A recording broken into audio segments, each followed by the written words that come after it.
En esta época de Adviento, mientras avanzamos hacia la Navidad, hay una idea que resuena con una fuerza especial: la promesa de un rey cuyo reino, pues, no tendría fin.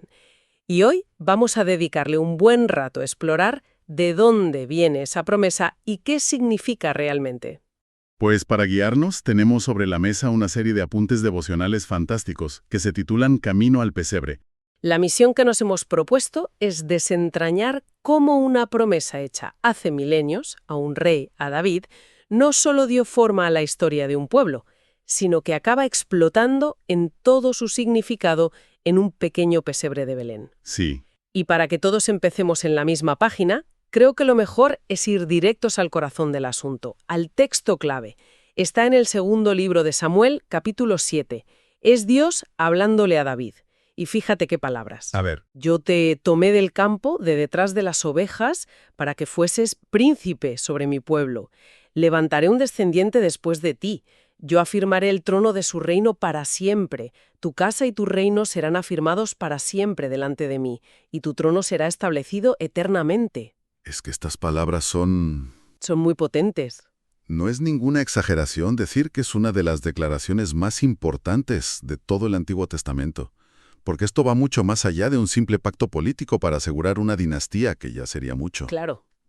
Esto es, en su esencia, una promesa mesiánica. Es una bisagra sobre la que va a girar toda la historia de la salvación que viene después. Totalmente. Pero para entender la magnitud de esta promesa, para valorar lo que significa un rey eterno, creo que primero tenemos que entender cómo era la vida sin un rey. Porque, a ver, después de la gesta de Moisés en Egipto y la conquista con Josué, da la sensación de que se produce un vacío de liderazgo tremendo. Un vacío abismal. Muere Josué, muere toda esa generación que había visto las grandes obras de Dios, y de repente el pueblo se encuentra, como huérfano, sin un guía centralizado. Es un momento de desorientación total. Y ahí es cuando entramos en esa época tan extraña y convulsa que es el periodo de los jueces. Los apuntes la describen como una era de caos, una especie de bucle trágico. Sí, repetitivo. El patrón es casi matemático. El pueblo se aleja de Dios, sufre las consecuencias, clama desesperado, Dios levanta un libertador, hay paz por un tiempo. Y vuelta a empezar el ciclo, una y otra vez. Es agotador solo de leerlo. Es que sí. Y todo ese caos, toda esa anarquía, se resume en una frase que aparece varias veces en el libro de Jueces y que, sinceramente, a mí me pone los pelos de punta. La de...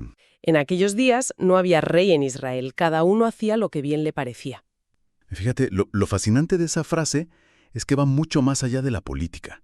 No está describiendo solo un desorden gubernamental. No, claro. Es el diagnóstico de un colapso moral y espiritual en toda regla.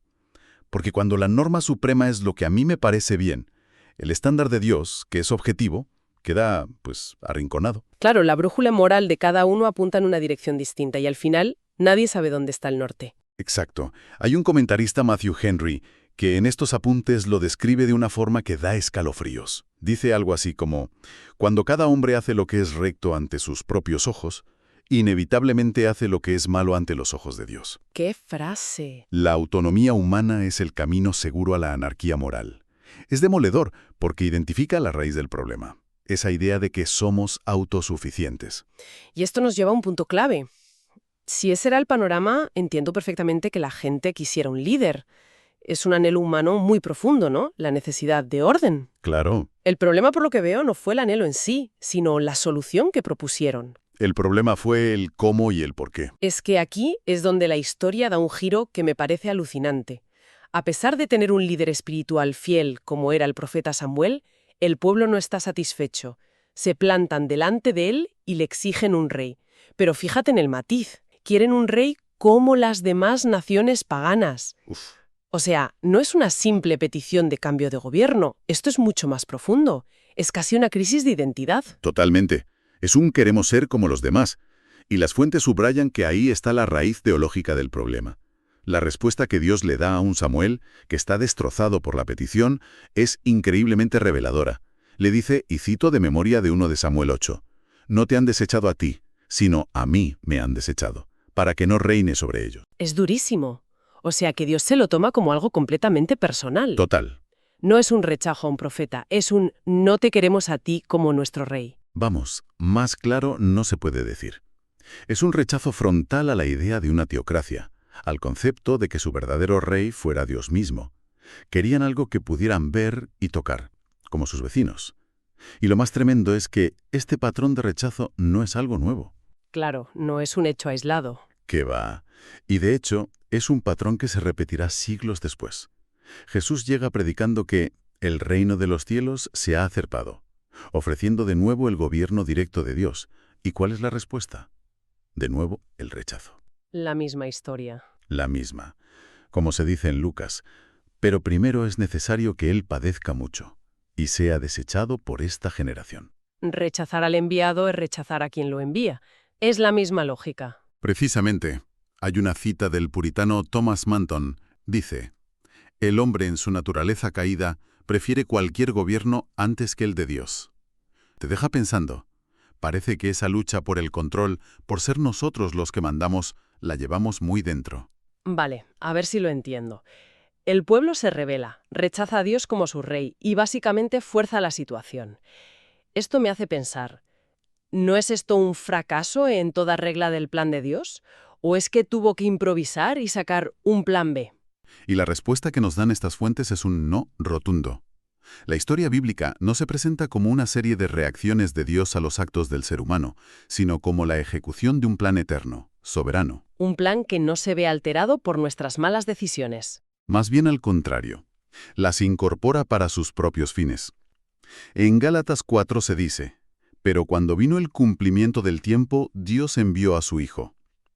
Esa frase, el cumplimiento del tiempo, no habla de improvisación, habla de un plan meticuloso, con un timing perfecto.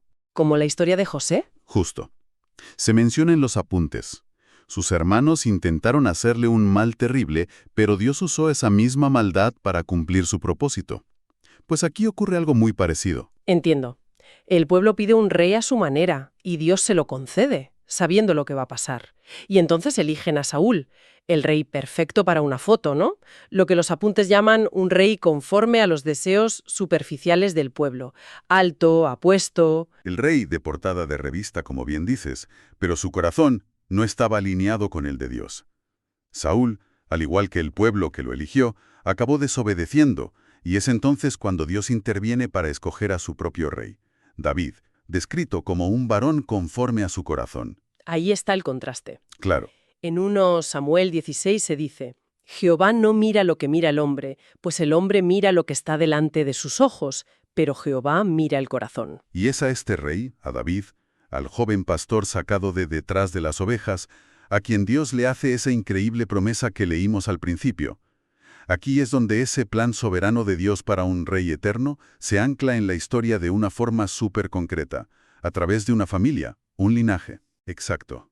Si conectamos esto con el panorama general, lo que sucede es asombroso. Este pacto con David se convierte en un puente. Y aquí los apuntes nos regalan una imagen que para mí lo cambia todo. Es de un teólogo llamado Jonathan Edwards. Él ve el pacto con David no como un simple contrato, sino como una escalera gigante que de repente conecta la tierra con el cielo. ¡Qué imagen tan potente! Y Cristo es el único que puede usarla, porque es a la vez de la tierra, hijo de David, y del cielo, señor de David. Una promesa a un rey terrenal se convierte en la escalera hacia el rey celestial. Ilustra a la perfección cómo este pacto, que nace de una situación de rechazo, es redirigido por la soberanía de Dios para convertirse en un pilar de su plan de redención. Y con eso llegamos por fin al cumplimiento de la promesa. Porque cuando leemos en los Evangelios que a Jesús se le llama constantemente Hijo de David, no es un simple apodo. No. Es un título real. Le están reconociendo como ese descendiente prometido. Es el heredero legítimo del trono eterno. Lo que pasa, y este es el gran giro de guión, es que el reino que él viene a inaugurar no es el que muchos esperaban. No buscaba establecer un reino terrenal para competir con Roma. Claro, la gente debía estar esperando un líder militar que echara a los romanos y se encuentran con un carpintero que habla de amar a los enemigos. El shock tuvo que ser tremendo. Un shock total. Su reino era y es celestial y eterno. Un gobierno que no viene a liberar de la opresión política, sino de una tiranía mucho más profunda. La del pecado, y la muerte. Y esto redefine por completo la misión del rey. Por supuesto. Los apuntes lo expresan de una forma muy gráfica. Dicen que su vida estaba destinada a ir del pesebre humilde a la cruz vergonzosa. Su nacimiento no era el inicio de una conquista, sino el primer paso en un camino de sacrificio. Un camino que, y esto es fundamental, recorrió voluntariamente. No fue una víctima. Los apuntes hacen mucho hincapié en esto. Jesús sabía perfectamente cuál era su destino. Me parece un punto crucial. No fue un mártir, fue un soberano en control. Totalmente. Se cita el Evangelio de Juan, capítulo 10, donde Jesús mismo lo dice con una claridad meridiana. Nadie me quita la vida, sino que yo de mí mismo la pongo. Tengo poder para ponerla, y tengo poder para volverla a tomar. Es la declaración de un rey soberano que está cumpliendo el plan. Sabía que había nacido para morir, y al hacerlo, vencer al pecado. Entonces, si lo unimos todo, significa que cuando celebramos la Navidad, no estamos recordando solo el nacimiento de un bebé. Estamos celebrando la llegada del Rey, el cumplimiento de esa promesa hecha a David 1000 años antes. Es, como dice una de las reflexiones, el soberano del universo envuelto en pañales. Ese es el momento en que el plan eterno de Dios irrumpe en la historia humana de la forma más humilde, pero a la vez más poderosa que se puede imaginar. El Rey ha llegado. La verdad es que ha sido un recorrido increíble. O sea, hemos ido desde un pueblo sin rumbo, que en su anhelo de orden acaba pidiendo un rey a su manera y rechazando a Dios en el proceso. Exacto. Y hemos visto cómo Dios, en su plan soberano, utiliza esa misma situación para establecer una promesa a través de David, una promesa que encontraría su cumplimiento siglos después en Belén. Es una demostración asombrosa de cómo Dios teje sus propósitos a través de la historia, usando incluso nuestros errores como hilo. Hay una cita final en nuestras fuentes de John Bunyan, que creo que resume perfectamente el sentimiento. Él escribió algo así como: el camino al reino celestial está pavimentado con las promesas de Dios y custodiado por su fidelidad. ¡Qué bonito! La Navidad, en esencia, celebra eso, la fidelidad inquebrantable de Dios a su promesa. El Rey prometido ha llegado. Y después de todo este recorrido, los apuntes nos dejan con una reflexión final que va más allá de lo histórico. Y la verdad es que es la pregunta que a mí me queda flotando en la cabeza.